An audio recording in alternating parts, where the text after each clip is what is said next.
El cierre de un ciclo con el presidente, el expresidente Sebastián Piñera, el comienzo de otro con la mandataria Michelle Bachelet. Momento para conversar con Eugenio Tironi, sociólogo y un hombre también, no sé si a esta altura es decir, un hombre de la concertación, porque ¿se siente un hombre de la nueva mayoría? Absolutamente. ¿También? Yo pensaba que me iba a decir que no, pero en fin. Vamos primero a Piñera, porque usted en algún momento dijo que lo íbamos a despedir con aplausos. Quiero saber si usted mantiene eso y dónde se ganó esos aplausos.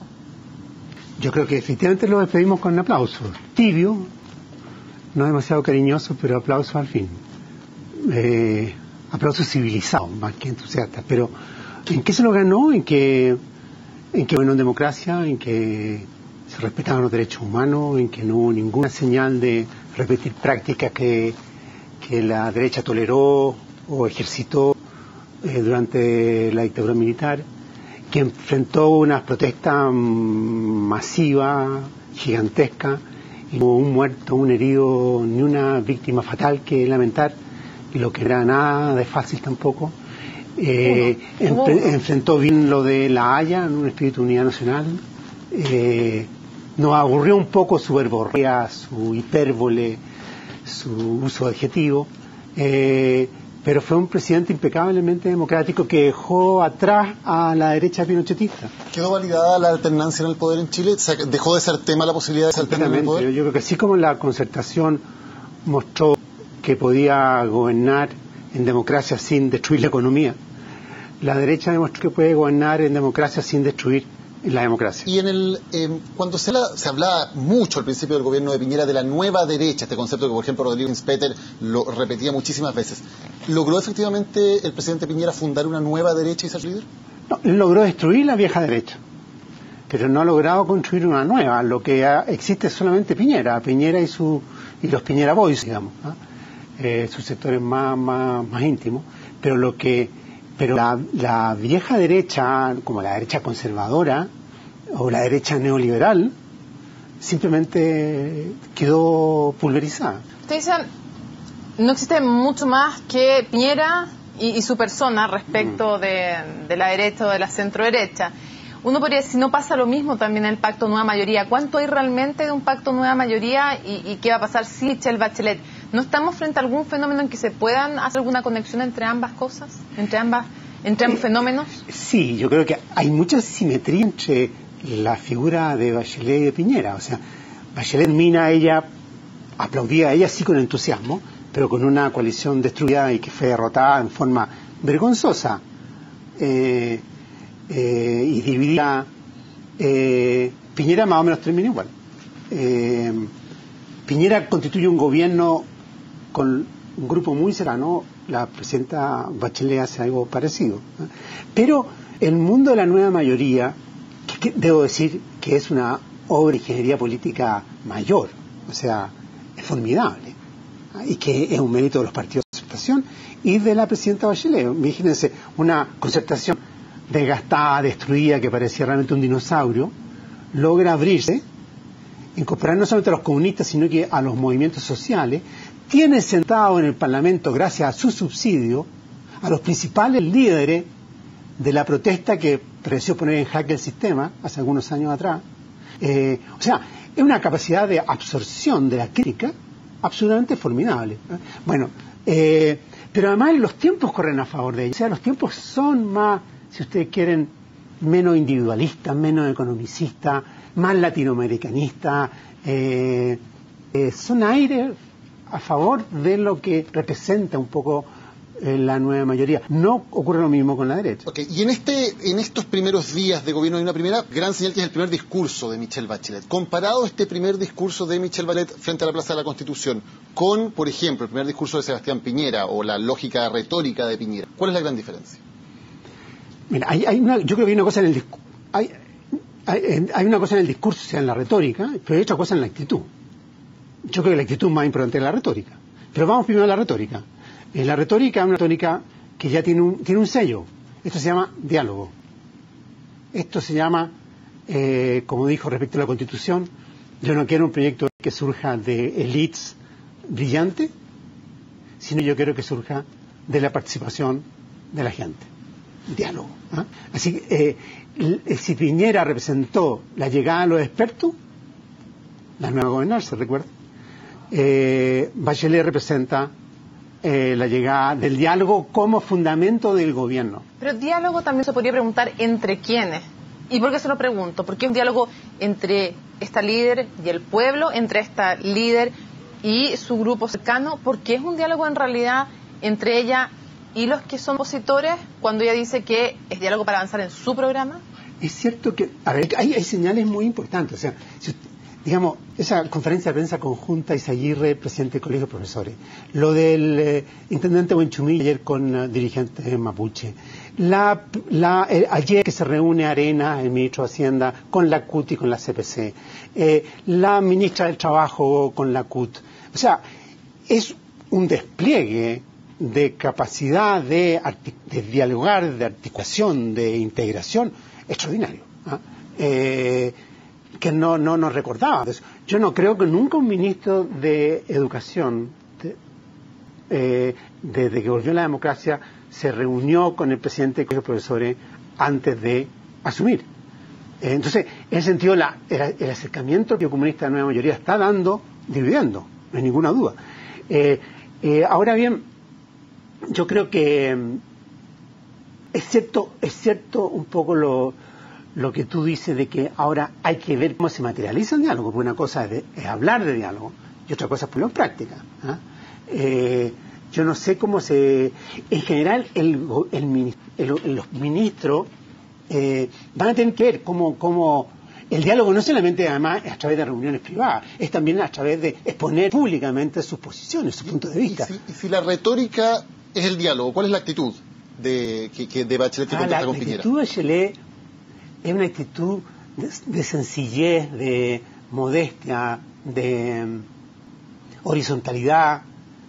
Ella cuando está en la ceremonia, uno la ve como que está apurada, quiere terminar rápido, porque eso no es lo suyo. Ella no está gozando. Yo como que me da la impresión que ella quiere terminar rápido y quiere ir al supermercado. Como cualquiera de nosotros, está en lo mismo. Yo estoy apurado porque tengo que ir a un cumpleaños de una nuera. Somos así los seres humanos. No es el caso de Sebastián Piñera, que uno lo veía, pero realmente ojalá esto se prolongara indefinidamente. Y después iba a ir con los compadres a su casa a ver un partido de televisión, a un partido por televisión HD. Entonces se le transmite otra cosa. Ahora, eso no basta para el diálogo. Yo estoy muy de acuerdo. Aquí hay que pensar en una suerte de, digámoslo así, de una plataforma, de un procedimiento, de un sistema a través del cual este diálogo se materializa. Sí, sobre todo cuando no siempre se necesitan los votos desde el frente, a ese diálogo sobre todo me refiero. Pero cuando Michelle Bachelet define su programa como un contrato solemne con el pueblo chileno, ¿no le quita también un poco, no se quita ya mismo un poco de flexibilidad o de capacidad de manejo, porque alterar un contrato solemne es palabras mayores? Entonces a eso le pregunto, sino también y hay puede haber después como contrapunto, primero, claro, el paso positivo del compromiso, pero después la falta de flexibilidad. De acuerdo, pero los contratos se pueden todos cambiar, pero se necesita el acuerdo de las dos partes. Entonces, lo que ella está diciendo es que yo no voy a cambiar unilateralmente el contrato. Y lo que yo entiendo que está diciendo es que a lo mejor hay que cambiarlo, porque las circunstancias pueden cambiar, pueden modificarse. Y si lo voy a cambiar, se lo voy a decir, se lo voy a advertir. Ahora, como dije, este es un gran tema en todas las democracias del mundo, que ya hoy día el mero sistema representativo no es satisfactorio como mecanismo a través del cual la gente se siente integrada, participando, identificada. Bajo Bachelet se inventaron fórmulas que fueron, yo creo, miradas con perspectiva bastante exitosa, como fueron las mesas de diálogo, como fue la que hubo en educación, en trabajo y equidad, respecto a la reforma previsional. Ahora habrá que poner en marcha cosas así. Ella ya algo insinuó respecto a la reforma constitucional.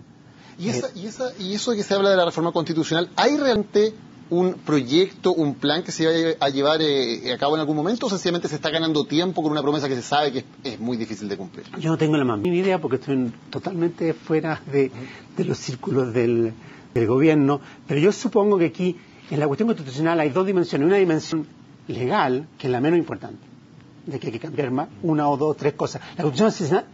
Las buenas constituciones son las que siempre se cambian, o bien son tan pequeñas y tan mínimas que no son muy trascendentes.